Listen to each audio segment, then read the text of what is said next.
Hey, it's Monica B.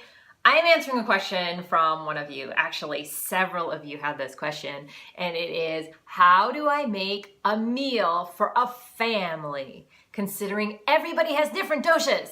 I don't even know what to do. And the answer to the question, which I think you'll like and you will be inspired by, is you don't.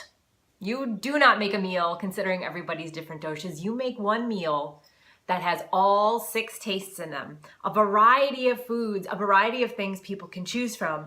And then each person at the table builds their plate according to their own unique dosha, right? So for example, the Vata type people are going to have more of the rices, more of the pastas on their plate. And they're gonna have a little bit of vegetable. They're gonna have a little bit of warming spices to spice it up a little bit to get their Agni going.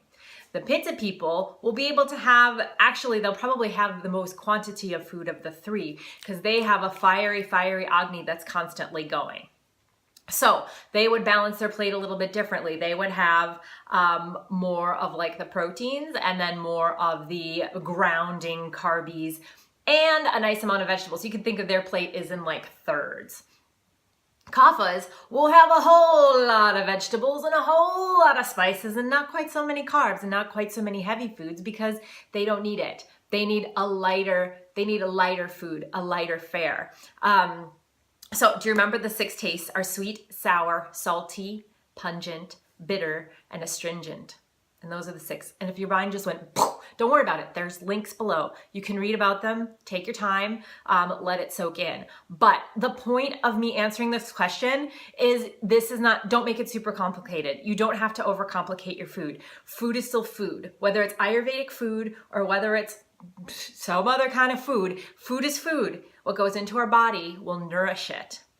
Right? So if we spend our time worrying about our food, our mind is going to not let us digest that food properly because we're so busy worrying. So don't worry. But here's what I will suggest. Sneak in as many colorful vegetables, colorful foods into your meals as possible. That's a good indication that you're probably getting a lot of the tastes. If the food you make is mostly gray or brown, telling you, it's probably not a lot of different tastes in there. It's probably mostly sweet. And I would also wonder if there's enough prana in that food, which is life energy, which is the food we get from vegetables, fruits, foods from nature, things that you can pluck and eat right away. It doesn't have a lot of processing. So color up the meals, freshen up the meals, make a variety of things. Don't make a big blob of pasta.